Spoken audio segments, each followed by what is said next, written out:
안녕하세요. 정여울입니다. 오늘은 지속 가능한 여행, 자기 발견의 여행이라는 주제로 한번 이야기를 해보려고 하는데요. 계속 이제 저는 그런 질문 많이 받거든요.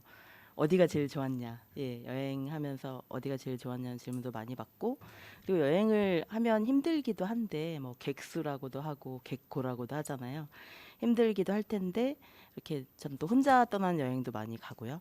그런 여행을 왜 그렇게 좋아하는지 모르겠다라고 이렇게 좀 약간 비판적으로 질문하시는 분들도 계시거든요. 그래서 그럼 나는 왜 이렇게 여행에 미친 것일까? 그리고 여행을 못 가서 괴롭다는 분들이 요새 또 최근 2년간 코로나 사태로 인해서 많이 늘어났는데, 그런 분들을 위해서도 여행의 쓸모에 대해서, 여행의 진정한 필요에 대해서 좀 더 생각해보는 시간을 가져본다면 더 좋다는 생각이 들었어요. 그래서 사실 저는 어떤 여행지가 제일 좋다, 막 베스트 3를 뽑아라 이런 것에 되게, 그 질문에 대답하기가 되게 어렵더라고요. 좋았던 곳이 대부분 99%는 다 좋았고요. 나머지 1%는 이제 제가 컨디션이 안 좋았거나 제가 그 장소를 제대로 이해하지 못했기 때문이라고 생각해요. 그러니까 어떤 장소가 뭐 절대적으로 좋다 이런 거는 거의 없었던 것 같아요. 왜냐하면 여행이라는 그 몸짓, 여행이라는 그 행동, 우리의 삶으로서의 여행 그 자체가 좋았던 것이지, 어떤 장소를 딱 꼽아라 하면 참 어려운 질문이 아닐까 싶어요. 그래서 제가 여행을 할 때마다 이 문장을, 너무 빨리 여행하고 싶을 때, 너무 많은 것들을 보고 싶어 할 때 저를 진정시키기 위해서, 너무 많은 것을 보고 싶어 하는 저의 욕심과 급한 성미를 좀 진정시키게 하는 문장이 있는데요. 그 문장을 한번 읽어드리면서 시작하려고 합니다. 너무 빨리 걷지 마라. 영혼이 따라올 시간을 주어라. 예, 이 문장 참 좋아하는데요. 아프리카 격언이거든요. 우리가 너무 빨리 걸을 때마다, 너무 많은 어떤 목적과 목표를 가지고 걸을 때마다 어쩌면 영혼은 저 멀리 뒤처져서 제발 그만 좀 빨리 가라고, 내가 따라갈 시간을 주라고, 어쩌면 기다려달라고 말하고 있는지도 모른다는 생각이 들어요. 그러니까 우리는 어떤 목적과 목표에 따라서 여행을 하는 그런 여행에 너무 길들여져 있고, 그래서 제가 처음에 했던 여행도 정말 끔찍한 스케줄이었는데 5개국 11일. 그래서 5개국을 10박 11일의 돈은 굉장히 값도 싸고, 그리고 이제 20대, 30대 초반 여행자들을 위한 그런 여행 프로그램이었어요. 그 여행을 제가 해보고 나서 이건 안 되겠다, 이건 아니구나라는 것을 깨닫게 된 거예요. 이런 식으로 싸다고 해서, 아니면 기간이 짧다고 해서, 기간이 짧은 거에 비해서 많은 여행을 한다고 해서 좋은 것이 아니구나라는 생각을 하게 됐고, 사람들마다 다 성격과 원하는 것이 다르기 때문에 자기만의 여행을 디자인하고 그렇게 DIY식으로 만들어가는 것이 더 좋다는 생각이 들었거든요. 그래서 저는 제가 좋아하는 여행은 예술가를 따라가는 여행이에요. 제가 제 책을 쓰면서 했던 여행이 제일 좋았고요. 예를 들어 헤세로 가는 길이라든가, 클래식 클라우드 헤세라는 책을 쓰기 위해서 헤르만 헤세가 살았던 곳들, 몬타뇰라나 가이엔호펜이나 칼프나 이런 곳들은 전혀 유명하지 않은 곳인데, 헤르만 헤세가 살았기 때문에, 헤르만 헤세가 거기서 데미안을 쓰고 나르치스와 골드문트를 썼기 때문에 저에게 소중한 그런 장소들을, 아주 시골이고 관광지도 아님에도 불구하고 저에게 의미 있는 장소를 여행했던 거예요. 그런 여행을 했을 때 점점 더 오래오래 기억에 남는, 평생 기억에 남는 그런 여행이 되더라고요. 또는 빈센트 나의 빈센트라는 책을 쓰면서 빈센트 반 고흐의 요람에서 무덤까지를 가보는 그런 여행이, 헤세는 그래도 세 장소만 이렇게 집중적으로 가면 되는데요. 빈센트 반 고흐는 37번이나 이사를 했대요. 그러니까 죽어나는 거죠. 정말 힘든 거죠. 하지만 그럼에도 불구하고 그 여행은 너무 값진 체험이었어요. 그러니까 내가 사랑하는 어떤 대상이 거기서 살았던 그 흔적을 찾는 그런 여행. 그래서 마음의 여행이고 자기 발견의 여행. 내가 어떤 사람인가를 발견하는 그런 여행이 점점 더 오래 기억에 남는다는 것을 제 나름대로 디자인한, 저 나름대로의 삶에서 가장 절실한 필요에 따라서 만든 여행이 더 재미있다는 것을 알게 됐죠. 그래서 점점 더 여행이, 예전에 사실 코로나 이전에 엄청난 해외 여행자로 인해서 사실 문제도 많았었잖아요. 그래서 뭐 1년에 1,500만 이상이 그렇게 인천공항을 빠져나가고, 그렇게 함으로써 여행이라는 것이 어떤 과시나 어떤 소비의 급증, 이런 문제를 이제 야기한다는 비판도 많았는데요.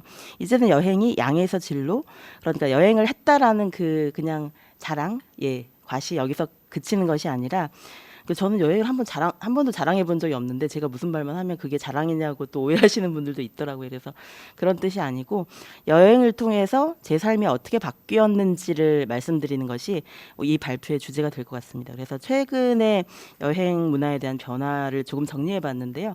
팬데믹 이후에 이제 랜선 여행이라는 새로운 여행 문화, 그러니까 완전 새롭진 않은데 이 랜선 여행이 급증하게 된 이유는 가고는 싶지만 갈 수 없기 때문에.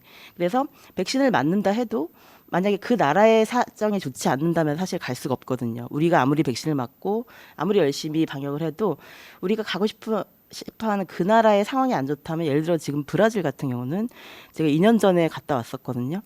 지금은 갈 수 없는 나라가 된 거예요. 그러니까 이런 상황이 되었기 때문에 랜선 여행의 급증은 이제 어쩔 수 없는 시대의 추세이기도 해요. 하지만 그럼에도 불구하고 여행에 대한 갈망을 어느 정도 해소시켜 준다는 점에서 굉장히 많은 분들에게 사랑을 받고 있고요.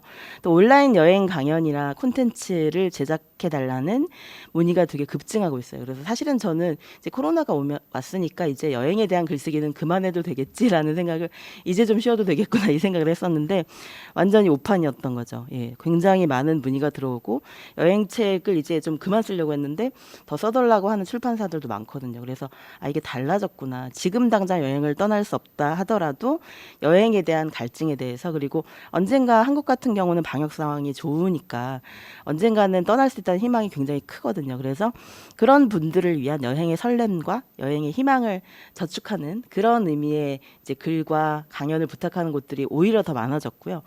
또 최근에 저는 이제 가장 바람직한 변화가 환경에 대한 문제의식의 변화라고 생각해요. 그래서 이제 사람들이 뭔가 어떤 환경 친화적인 여행, 지속 가능한 여행, 이런 것들에 대해서 생각하기 시작했고, 제가 노르웨이 갔을 때 굉장히 감동받은 것이, 노르웨이 사람들은 지금의 자신들이 갖고 있는 그 아름다운 피오르드나 그런 아름다운 자연 환경들을, 이거를 관광 자원이라는 생각을 별로 안 한다는 거예요. 오히려 더 이 관광 자원이라고 생각하면 더 많이 관광객을 유치하고 어떤 홍보를 하고 이렇게 할 텐데, 그런 식으로 생각하는 것이 아니라 우리가 잘 보존했다가 그것을 후손에게 물려줘야 할 어떤 아름다운 자연으로 생각을 한다는 거죠. 그러니까 그 노르웨이도 물론 자본주의 국가지만 자본주의적인 시선을 벗어나서 어떤 자신들의 자연 환경을 생각하는 그런 모습이 굉장히 인상적이었어요. 그래서 이것이 이렇게 해야 우리가 지속 가능한 여행을 할 수 있지 않을까. 그런 자연을 지키는 게 관광객을 유치하는 것보다 훨씬 중요한 거죠. 그런 나라들이 많아질 때, 그런 지역들이 많아질 때 점점 더 여행을 막 대규모로 막 수백 명씩 모여서 다니는 그런 여행이 아니라 정말로 그 장소에 대한 깊은 사랑과 이해와 존중이 있는 사람들이 개인적으로 조금씩 여행을 다니면 환경을 파괴할 일이 별로 없거든요. 그래서 그런 것들, 우리가 어떤 여행을 해야 우리의 지구를 더 오랫동안 지킬 수 있는지, 어떻게 해야 이 지구를 다음 세대에게 물려줄 수 있는지를 고민하면서 하는 여행을 하면 너무 좋겠다는 생각을 많이 해봐요. 그래서 그런 여행을 하기 전에 약간 세미나 같은 것을 해서 우리가 지속 가능한 여행을 하기 위해서 무엇을 할 것인가에 대한 그런 얘기를 하고 여행을 떠나는 것도 좋을 것 같아요. 예를 들면 호텔에 가서 이제 숙소에 가면은 수건들이 있잖아요. 수건들이 보통 한 많으면 6개, 8개 정도 있거든요. 근데 저는 거기서 딱 한 개만 쓰겠다고 결심을 해요.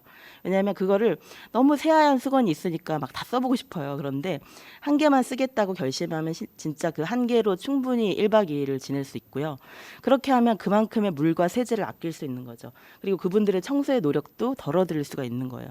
이런 식으로 우리가 지속 가능한 여행은 조금만 이 소비에 대한 욕구를 줄게 만들면, 예를 들어 비누나 샴푸 같은 걸 가지고 다니면 일회용 용품을 안 써도 되죠. 예, 그래서 긴 여행을 할 때는 내 피부에 맞는 평소에 쓰는 그 샴푸나 그런 것들을 가지고 가는 것이 훨씬 더 짐도, 그러니까 여러 가지 일회용품을 보면 또 그 일회용 용품을 계속 또 싸가지고 가지고 다녀요. 그게 약간 기념품처럼 돼서. 근데 결국 다 그거 못 쓰거든요. 그러니까 그냥 그건 놔두고요. 내가 쓰는 제품을 이렇게 조그맣게 포장해서 가지고 다니는 거 훨씬 더 지속 가능한 여행이 가능할 것 같아요. 그래서 이런 고민들을 할 때 우리가 좀 더 여행을 즐겁게 하면서도 환경에 폐를 덜 끼치는 그런 여행을 할 수 있을 거고, 또 몇 년 전에는 베니스 같은 곳에서 관광객과 거주민들 사이에, 현지인들 사이에 굉장한 충돌이 일어났었죠. 그러니까 이 안티 투어리즘이라고 해야 될까요? 여행에 대한 그 반감. 그래서 당신들이 그렇게 화려하게 막 소비를 하면서 여행을 하는 동안 우리 주민들은 너무나 고통받고 있고 집값은 올라가고 모든 물가가 다 올라가고 이런 일종의 이제 경제적인 문제이기도 하고 또 계속 물가가 올라가기 때문에 현지인들의 삶은 피폐해질 수 있거든요. 그래서 이런 것들에 대한 과연 우리가 그 장소에 가는 것이 그 장소에 사시는 분들에게 도움이 되는 것인가 이런 것도 고민할 수 있는 여행이 됐으면 좋겠습니다. 그래서 지금은 이제 여행의 양을 넘어서 여행의 내용과 의미를 생각하는 여행으로 점점 다행히도 이행하는 단계가 아닐까. 그래서 코로나로 인해 이 팬데믹으로 인해 우리는 여행의 양을 넘어서 여행의 내용과 의미를 다시 생각할 수 있는 오히려 기회를 가지게 된 것이 아닐까라는 생각도 들고요. 이제는 뭐 여행 글쓰기에 대한 강연이라든지 그런 글을 잘 쓰고 싶다. 그래서 여행에 대한 글쓰기를 여행 작가가 되기 위한 글쓰기 강연을 해달라는 요청도 되게 많은데 사실은 저는 여행 작가는 아니고 인문학 작가인데 여행에 대해서도 글을 썼다는 약간 잠깐의 외출이었기 때문에 제가 여행 작가라는 정체성이 없기 때문에 그런 강연은 좀 자제하려고 해요. 그냥 글쓰기를 잘하면 여행에 대한 글쓰기도 잘할 수 있습니다. 그래서 이런 팬데믹 이후 여행 문화의 변화에 대해서 많은 것들을 생각해보는 요즘이 아닐까 싶고요. 그래서 저는 내성적인 여행자라는 책에서 사실 그 이전 책들이 더 베스트셀러긴 한데 이 책은 별로 많이 팔리진 않았지만 제가 더 많이 사랑하는 책이에요. 왜냐하면 여기 진심을 더 많이 담았기 때문에. 그래서 좀 더 뭔가 대중적인 여행, 사람들이 좋아하는 타일의 시선을 의식하는 여행이 아니라 저는 원래 성격이 되게 내성적이고 사실은 그 집에만 있는 걸 되게 좋아했어요. 예, 여행을 하기 전에는 집에 있는 걸 가장 편안하게 생각하고 집에 있을 때 가장 편안함을 느꼈는데 여행을 함으로써 저에게 없던 외향성도 좀 생기고 그리고 삶에 대한 자신감이 생겼어요. 예. 아, 내가 아무리 낯설고 언어도 모르고 전혀 모르는 곳에서도 제가 베를린에서 2달 정도 살아본 적이 있거든요. 그게 제 인생을 바꾼 체험이 됐어요. 그러니까 베를린에서 2달 사는 동안 오히려 베를린은 생각보다 지금은 좀 문제가 많은데요. 제가 갔을 때는 한 5년 전에는 물가가 정말 쌌어요. 예, 장바구니 물가가 한국보다 훨씬 싸고 굉장히 맛있는 맥주와 치즈와 이런 것들을 잔뜩 사도 잔뜩 사서 한 제가 3일치를 사도 2만 원이 안 됐어요. 그러니까 그런 물가에서 이제 살아보니까 베를린에서 살면 내가 정말 그 학생들 다른 학생이나 예술가들처럼 그렇게 자유롭게 돈이 없으면서도 행복하게 살 수 있겠구나 그런 생각을 처음으로 해본 거예요. 그래서 소유에 대한 집착이라든지 또 베를린 사람들은 이 뭐 변호사나 의사들조차도 월세로 많이 산대요. 예, 그만큼 집세가 싼 거예요. 그래서 집세가 싸기 때문에 그 다음에 인생에 여유가 생기는 거죠. 집을 소유하려는 집착이 별로 없기 때문에 이사도 많이 안 가기 때문에 자기가 번 돈을 이 집에다 다 투자하는 것이 아니라 그래서 연끌을 하고 막 이런 거 없고요. 거기서 사람들은 집에 투자하는 것이 아니라 자신의 삶에 투자한다는 거죠. 그래서 막 어떻게 하든 1년에 더 많은 휴가와 더 많은 여행과 자신의 배움을 위해서 배움과 여행을 위해서 더 많은 돈을 투자하는 시간을 투자할 수 있는 그 사람들을 보면서 아, 내가 그동안 너무나 이렇게 어떤 앞만 보고 달려온 것은 아닐까? 그래서 나의 여행은 너무나 목적의식적인 것이 아니었을까? 내 여행은 한 번도 제대로 놀아본 적이 없구나. 뭔가 항상 글을 쓰기 위해서 여행하고 어떤 목적이 있었구나.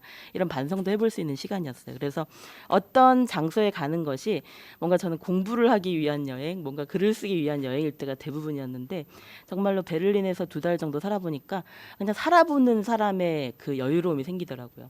그래서 이제 계속 가던 빵집에 가면 빵집 주인이 저를 알아보고 인사도 먼저 하고 그리고 베를린에서 정말 재밌는 걸 했는데 그러니까 저에겐 재밌는 거였는데 뮤지엄 패스 1년권을 끄는 거였어요. 왜냐하면 박물관을 너무 자주 가니까 박물관을 너무 좋아하니까 거기에 1년권을 끊는 것이 한 번 갈 때마다 계속 끊는 것보다 훨씬 더 싸더라고요. 그래서 낯선 외국에서 처음으로 그 신분증 사진을 찍었어요. 베를린 뮤지엄 패스를 1년권을 끊기 위해서요. 그렇게 그곳에 사는 사람처럼 살아보기 위해서 굉장히 재미있는 시도를 많이 해봤고 제가 여행을 떠날 때마다 설레는 것은 이런 이정표들을 볼 때예요. 헤르만 헤세의 길이라는 헤르만 헤세 백이라는 그 독일어 같은 걸 볼 때 저 이정표를 보고 있으면 너무 마음이 막 설레는 거죠. 떠나야 되는데. 예. 그래서 이런 여행들을 저는 굉장히 많이 했고요. 벌써 5분 남았네요. 그래서 이런 여행들은 헤세가 살았던 곳들을 여행하는 곳, 그리고 여기는 헤세가 이제 처음으로 살림집을 얻었던 첫 번째 결혼을 하고 이제 세 명의 아들을 낳았던 동네예요. 그래서 어쩌면 우리는 그동안 너무 점에서 점으로, 그러니까 목표지에서 목표지로 이동하는, 아 나는 베를린 갔다 왔어, 런던 갔다 왔어, 그러니까 어디에 갔다 왔다는 거, 여긴 아테네인데요, 아테네에 갔다 왔어, 어떤 장소에 대한 그 어떤 깃발 꽂기, 예, 정말 그런 여행을 많이 했던 것 같아요. 그런데 깃발을 꽂는 것이 중요한 것이 아니라 그냥 나는 거기 있었고, 이제 저는 제 사진을 거의 안 찍거든요. 그래서 그냥 장소를 찍어요. 그리고 장소에서 행복해하는 다른 사람들, 사실 이곳에서만 만날 수밖에 없고 다시는 만날 수 없는 경우가 대부분이겠죠. 인생에서 단 한 번 만날 뿐인 낯선 타인을 찍는 것, 그들에게 물론 허락도 받죠. 예, 그런데 그런 여행을 하면서 우리가 단 한 번 만나지만 단 한 번 스쳐가는 인연일지라도 소중했던 어떤 시간을 기억하기 위한 그런 사진을 찍게 되더라고요. 그래서 우리의 여행이 정말 어떤 목표에서 과정으로, 그리고 어떤 그 실용적인 목적에서 그 의미를 찾는 여행으로 바뀌었으면 좋을 것 같아요. 그래서 저는 내성적인 저의 성격을 굉장히 외향적으로 바꿔준 측면도 있지만 여행이, 그런데 또 그렇게 혼자서 생각하길 좋아하고 혼자서 글쓰기를 좋아하는 저의 성격이 작가로서는, 그리고 혼자 여행하는 데는 굉장히 좋았어요. 예. 그러니까 심심하지가 않은 거예요. 그냥 저런 사람들을 보기만 해도. 저 장면도 되게 특이한데 베를린 장벽을 재현한 거예요. 근데 베를린 장벽에 돌을 막 그것을 모아서 파시는 분들도 있거든요. 그런데 이제 저 경우는 이제는 사라진 동독의 여권 도장을 찍어주는 거예요. 예, 동독은 이제 존재하지 않는 나라잖아요. 그런데 지금 이제 거꾸로 동독에 대한 그리움을 오스텔지아라고 하는데, 동독이 없어졌기 때문에 오히려 동독을 더 그리워하는 사람들이 늘어난다는 거예요.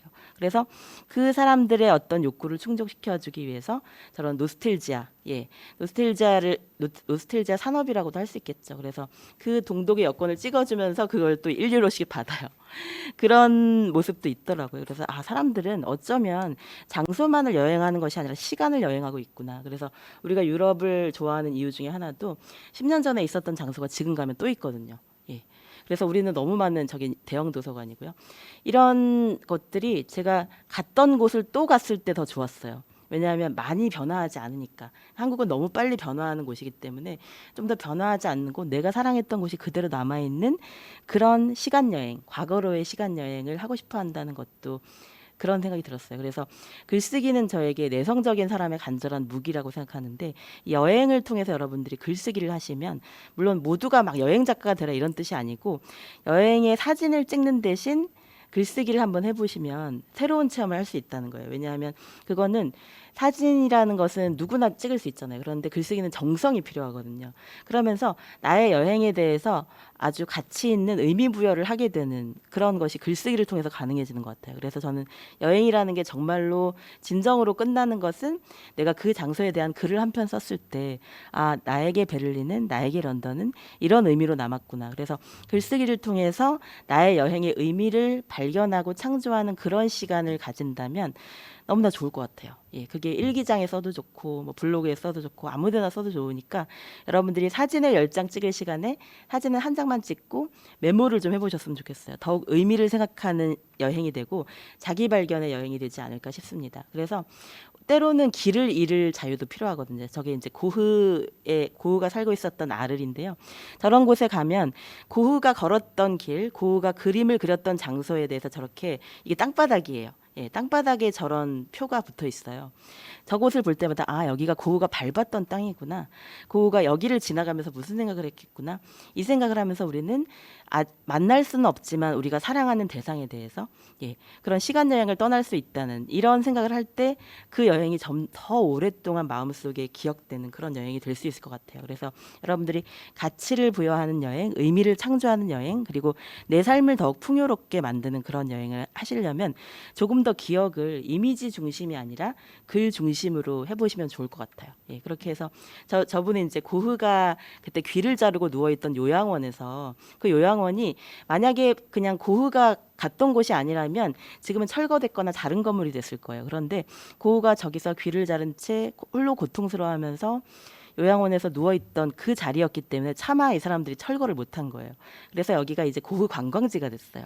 그래서 저기 누워 있는 분은 아마 고흐를 생각하시고 있는 것이 아닐까. 그래서 이런 것들은 정말 저렇게 생각하는 시간이 필요하다는 거죠. 그래서 저는 저분이 너무 멋있어 보여서 이제 여기서 그런 게 아니라 노르웨이에 가서 저분을 생각하면서 이렇게 따라하다가 노르웨이 시민이 이제 저를 보고 아픈 줄 알고 어디 아픈 거 아니냐고 막 깨우면서 그랬던 적이 있어요. 예, 그래서 정말 생각하는 그런 여행, 내 삶을 좀 더 풍요롭게 만드는 여행은 어쩌면 그 장소에서 어떤 목적이 필요한 그런 여행을 생각하는 것이 아니라 그 장소의 의미를 생각하는 그런 여행이라는 거 여러분들이 생각하셨으면 좋겠습니다. 여기는 이제 아르에서 여러분 그 밤의 카페 테라스라는 작품 아시죠?